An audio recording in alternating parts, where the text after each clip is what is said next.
তাই দল যদি সেদিন তাদেরকে কাঠগড়ে দাঁড় করে তো শেখ হাসিনাদেরকে, তাহলে বাংলাদেশের ইতিহাস ভিন্ন হইতো। তারা ক্ষমতার দাপট দেখায়, ক্ষমতার দাপট দেখিয়ে নির্বাচন থেকে অগ্রহণযোগ্য করতে পারে। একই সাথে আরও শক্তি আছে, রাজনৈতিক দল একটা বড় শক্তি যেটা ক্ষমতার দাপট দেখাতে পারে। বিশেষত যারা ক্ষমতাসীন তারা ক্ষমতার দাপট দেখায়। আমরাও দেখেছি গত 3টা নির্বাচনে ক্ষমতার দাপটের ফলে যা ঘটেছে তার মাসুল আজকে আমরা পুরো জাতি তো দিয়েছি আমাদের ভোটাধিকার হরণের মাধ্যমে। একই সাথে যারা ওর কুশীলব ছিল তারাও মাসুল দেওয়া শুরু করেছে। আমাদের 2 জন প্রধান নির্বাচন কমিশনার গত সপ্তাহেই, এই সপ্তাহেই বলতে হবে যে তারা গ্রেপ্তার হয়েছেন এবং একজন অবশ্যই হেনস্থা হয়েছেন, যেটা কোনোভাবে গ্রহণযোগ্য নয়, চরম নিন্দনীয়। এবং যারা এটা করেছে তাদেরকে বিচারের আওতায় আনা দরকার এবং আমি আনন্দিত যে সরকার এই প্রক্রিয়া শুরু করেছে। এখন যে রাজনৈতিক দলও ক্ষমতার দাপট দেখাতে পারে, তাহলে রাজনৈতিক দল যদি ক্ষমতার দাপট না দেখাতে হয়, সুষ্ঠু নিরপেক্ষ নির্বাচন নিশ্চিত করতে হয়, তাহলে কি রকম রাজনৈতিক দল আমাদের দরকার? আমাদের এমন একটা রাজনৈতিক দল দরকার, আমরা যদি গণতান্ত্রিক শাসন প্রতিষ্ঠা করতে চাই, এটা গণতান্ত্রিক রাজনৈতিক দল দরকার। যেই রাজনৈতিক দলের সকল নেতৃত্ব গণতান্ত্রিক ব্যবস্থায় দলের সদস্যদের ভোটে তারা নির্বাচিত হবে। শুধু তাই নয়, যেই দলে দুর্বৃত্তদের কোনো রকম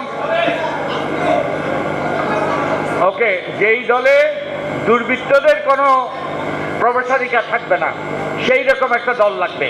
শুধু তাই নয়, যেই দলের আর্থিক স্বচ্ছতা থাকবে, যেই দল যে অর্থকড়ি পায় সেই অর্থকড়ি যেন ব্যাংকিং চ্যানেলের মাধ্যমে আসে এবং সেটা ব্যাংকিং চ্যানেলের মাধ্যমে ব্যয় হয়, এবং অর্থকড়ির যে হিসাব সেই হিসাবটা অডিটেড করা হিসাব জনসমক্ষে প্রকাশ করা হয়, নির্বাচন কমিশনে দেওয়া হয়, নির্বাচন কমিশনও সেটা যাচাই বাছাই করে। এবং সেই রকম দল, যেই দলের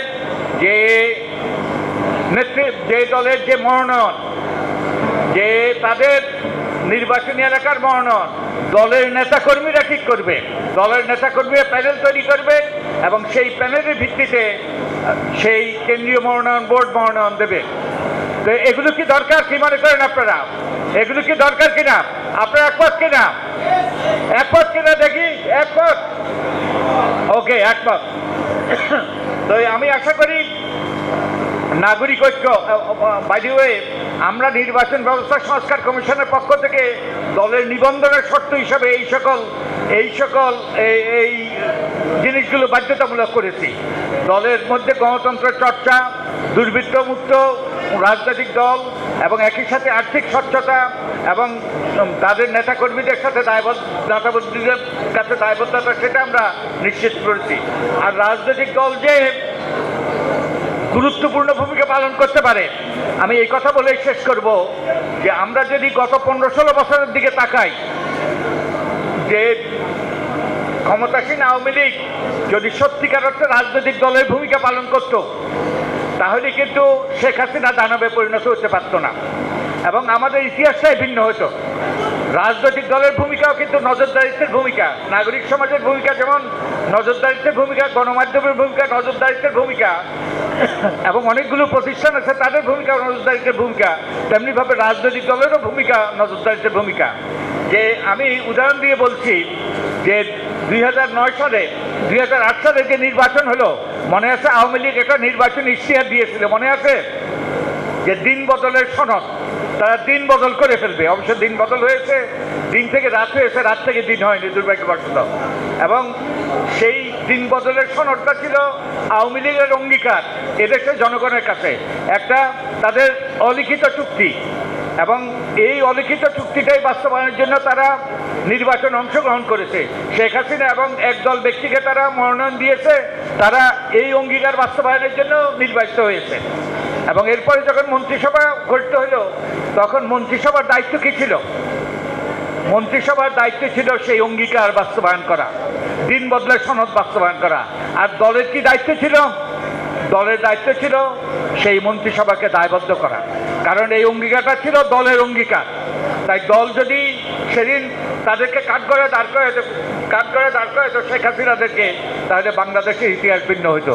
তো আমি আশা করি আপনারা যে 13তম প্রতিষ্ঠা বার্ষিকী এবং আপনাদেরকে আন্তরিক শুভেচ্ছা, একই সাথে আপনাদের প্রতি আহ্বান, আপনারা যেন সেই দলে পরিণত হন যেই দল সেই নজরদারিতে ভূমিকা পালন করবে, গণতান্ত্রিক দল হবে এবং একই সাথে স্বচ্ছ এবং তাদের নেতাকর্মীদের কাছে দায়বদ্ধ হবে। তাহলেই কিন্তু আমরা সেই দাপটমুক্ত নির্বাচন আমরা পাবো, একটা গণতান্ত্রিক রাষ্ট্র প্রতিষ্ঠা করতে পারবো। তো আমাকে আমন্ত্রণ জানানোর জন্য আন্তরিকভাবে ধন্যবাদ। আমি মান্না ভাই আমাদের সকলের অনুপ্রেরণা, আমাদের বহুদিনের সম্পর্ক, এবং আপনারা একজন যোগ্য নেতার নেতৃত্বে উনি এই দলের হাল ধরেছেন, আপনারা তার সাথে আছেন। আমি আপনাদের সকলকে অভিনন্দন জানাই এবং আপনাদের উত্তরোত্তর সাফল্য কামনা করি। অনেক ধন্যবাদ আপনাদেরকে।